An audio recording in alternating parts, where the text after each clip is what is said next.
Bismillahirrahmanirrahim. Assalamualaikum warahmatullahi wabarakatuh. Selamat pagi dan salam sejahtera untuk sekalian. Pada kesempatan kali ini menyambung lagi kuliah kita pada pertemuan sebelumnya. Pada pertemuan sebelumnya sudah saya jelaskan tentang macam-macam perusahaan, baik dilihat dari segi pemiliknya, kemudian dilihat dari segi cakupan wilayah kegiatannya, termasuk juga dilihat dari segi kemampuan mendapatkan keuntungan atau laba.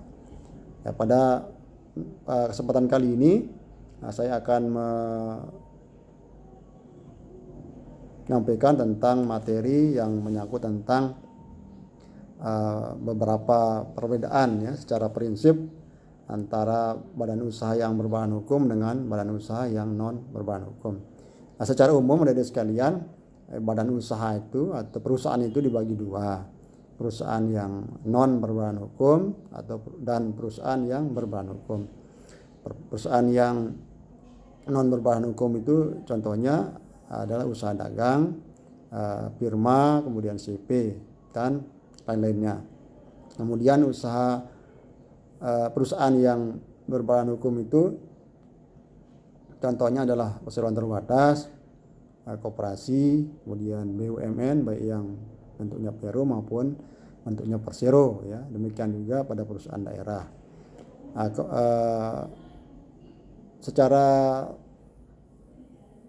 sepintas kalau kita lihat adik sekalian, antara badan usaha yang berbadan hukum dengan badan usaha yang non berbadan hukum ini ya hampir tidak ada perbedaan ya, karena sama-sama dipandang sama-sama dia diperlakukan sebagai pelaku usaha ya. Jadi baik yang berbadan hukum maupun yang non berbadan hukum itu sama dia kalau secara sepintas kita lihat.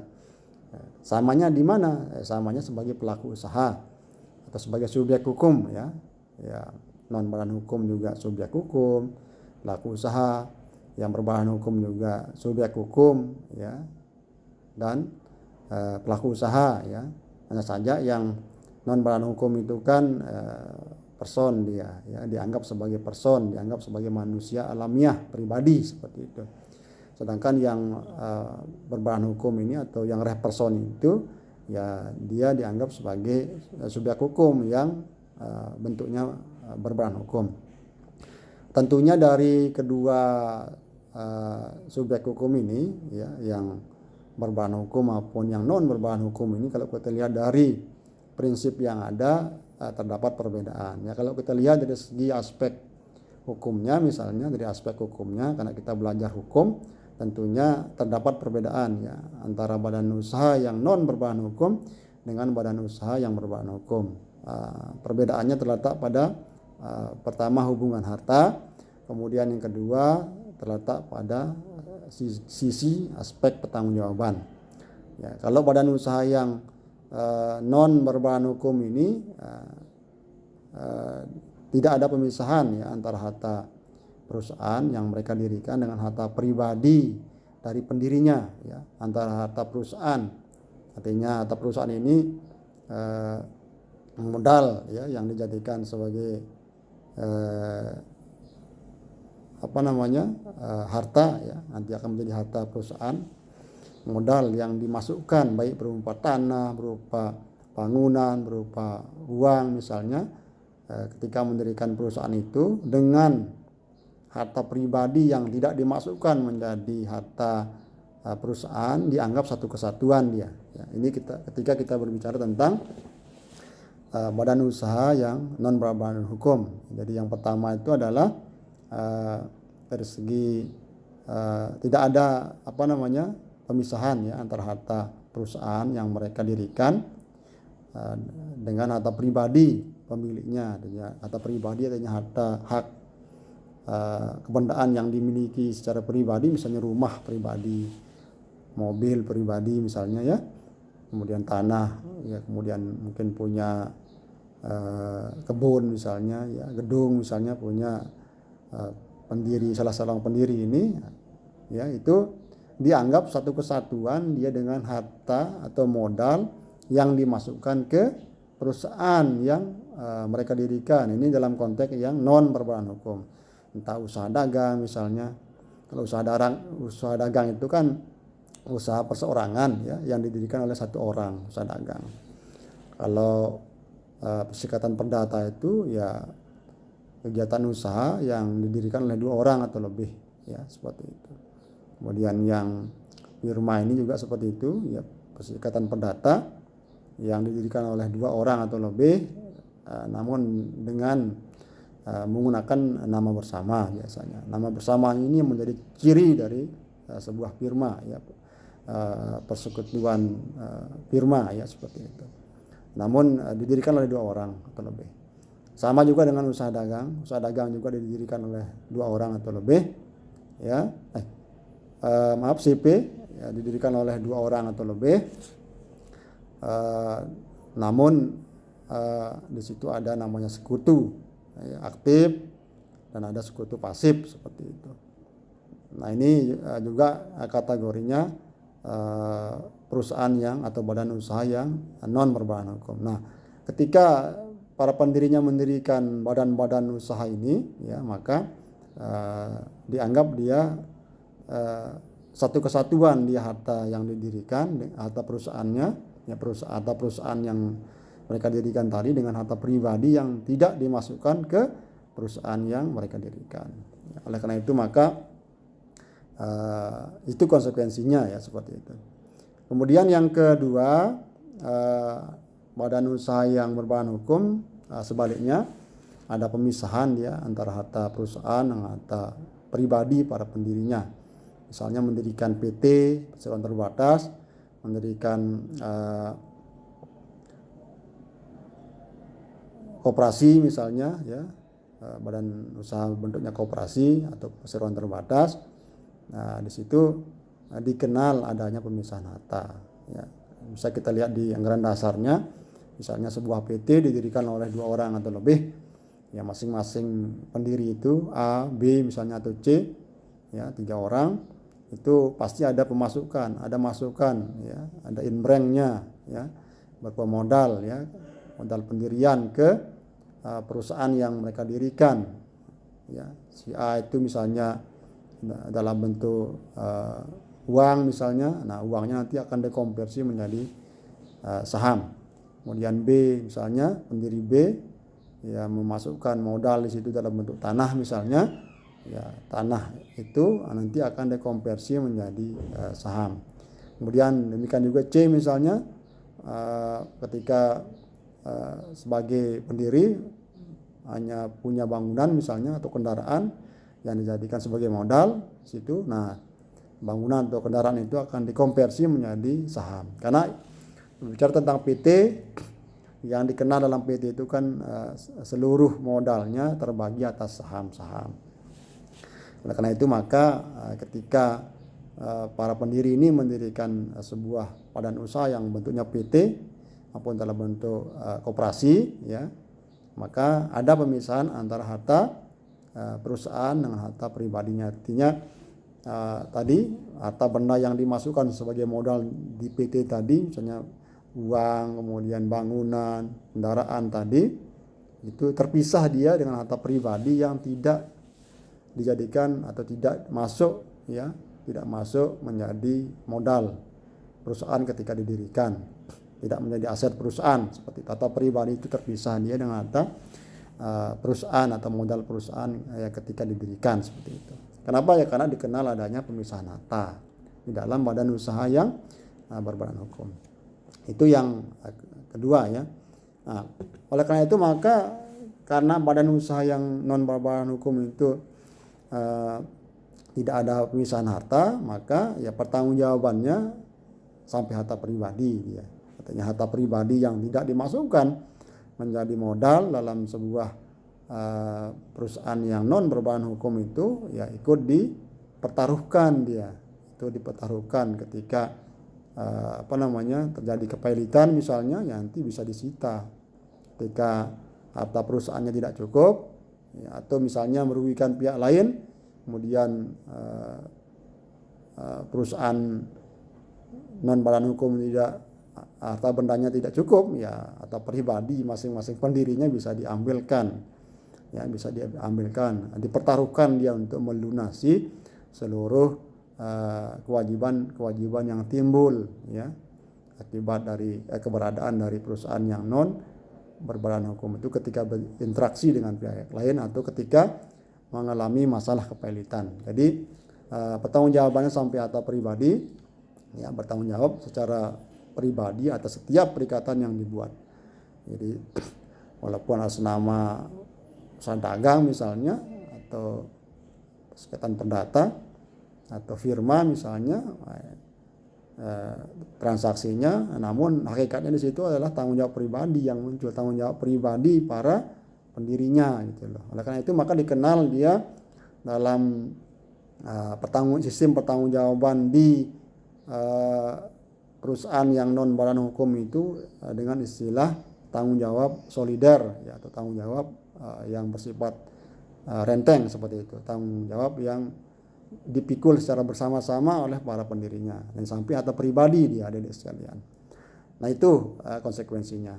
Nah kalau badan usaha yang berbadan hukum ya sebaliknya ini ya pertanggungjawabannya sebesar modal atau saham yang disetor oleh pemegang sahamnya. Jadi kalau badan usaha yang berbadan hukum ya pertanggungjawabannya sebesar modal atau saham yang disetor oleh pemegang saham. Artinya ketika timbul kerugian ya maka tanggung jawab para pemegang saham ini ya pemegang saham termasuk juga para pendirinya ini ya pendiri juga pemegang saham ya itu bertanggung jawab sebesar saham atau modal yang disetor aja ketika menanamkan modal di sebuah perusahaan. Pemegang saham itu akan bertanggung jawab sebesar saham atau modal yang mereka setor saja, tidak bisa melebihi itu ya. Jadi tidak bertanggung jawab secara pribadi atas perikatan yang dibuat atas nama perseroan dan tidak bertanggung jawab melebihi saham yang dimiliki. Ya, tidak bertanggung jawab ya secara pribadi atas perikatan yang dibuat atas nama perseroan dan tidak bertanggung jawab melebihi saham yang dimiliki. Nah itu kalau badan usaha yang berbadan hukum itu terbatas saja tanggung jawabnya seperti itu, tidak bisa melebihi saham atau modal yang disetor ya atau andil yang disetor oleh para pemegang sahamnya atau modal yang disetor oleh pemegang sahamnya, namun terbatas pada modal sejumlah modal itu saham yang disetor oleh para pendirinya seperti itu atau para pemegang sahamnya. Nah itu dia kalau yang berperan hukum seperti itu ada sekalian. Namun dalam hal ini tanggung jawab terbatas dalam badan usaha yang berperan hukum itu bisa saja diabaikan, ya bisa saja dia bertanggung jawab secara pribadi gitu loh. Tetapi kalau terjadi salah satu di antara 4 hal ini, yang pertama persyaratan perseroan sebagai badan hukum belum atau tidak terpenuhi. Jadi ketika perseroan PT misalnya ya persyaratan pendiriannya sebagai badan hukum belum terpenuhi atau tidak terpenuhi, maka ya tanggung jawabnya pribadi. Misalnya ketika ada orang mendirikan PT misalnya ya, persyaratan tentang misalnya salah satu persyaratannya kan harus mendapatkan pengesahan ya. Akta pendirian itu harus mendapatkan pengesahan dari Menteri Hukum dan HAM. Dalam perjalanan misalnya PT ini sudah mulai beroperasi, padahal legalitas dia sebagai badan hukum belum belum ada, kemudian menimbulkan kerugian. Ya di sini pertanyaannya siapa yang bertanggung jawab? Apakah perusahaan atau PT itu ataukah pribadi? Nah, ini pertanyaannya ya. Jadi jelas ya pribadi yang bertanggung jawab. Kenapa ya? Karena persyaratan sebagai badan hukum belum terpenuhi. Ya, kenapa? Karena PT itu atau perusahaan atau badan hukum itu baru dia lahir ya ketika sudah disahkan kan akta pendiriannya oleh Menteri Hukum dan HAM. Oleh karena itu ketika terjadi merugikan orang misalnya padahal belum disetujui, belum lahir dia sebagai badan hukum ya, maka ya di situ timbul ya tanggung jawab pribadi, bukan tanggung jawab PT. Kenapa ya? Karena PT-nya belum ada kan. Hanya saja dalam prakteknya sudah diatasnamakan PT padahal PT-nya belum mempunyai legalitas ya dari pemerintah kan seperti itu.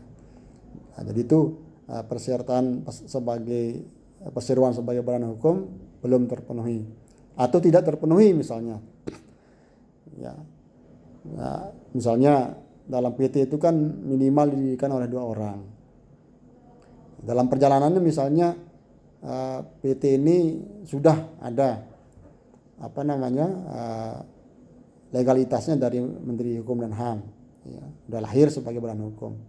Dalam perjalanannya kemudian setahun kemudian misalnya setelah dia resmi menjadi badan hukum atau sudah legal menjadi badan hukum, kemudian salah seorang dari pendirinya, pemegang sahamnya cuma 2 orang ini, salah seorangnya itu meninggal misalnya, kan akan berkurang dia kan, akan berkurang pendirinya ya, minimal 2 orang tadi karena meninggal dunia kan lagi 1 orang ya, seperti itu.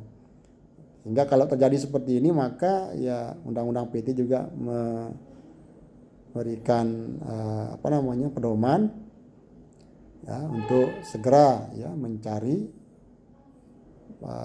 pengganti, kemudian merubah anggaran dasar ya 6 bulan setelah meninggal dunianya itu kan, seperti itu. Setelah meninggal dunia salah seorang pendirinya itu. Nah, kalau 6 bulan setelah meninggal dunianya tetap dia 1 orang pendirinya, maka hakikatnya bukan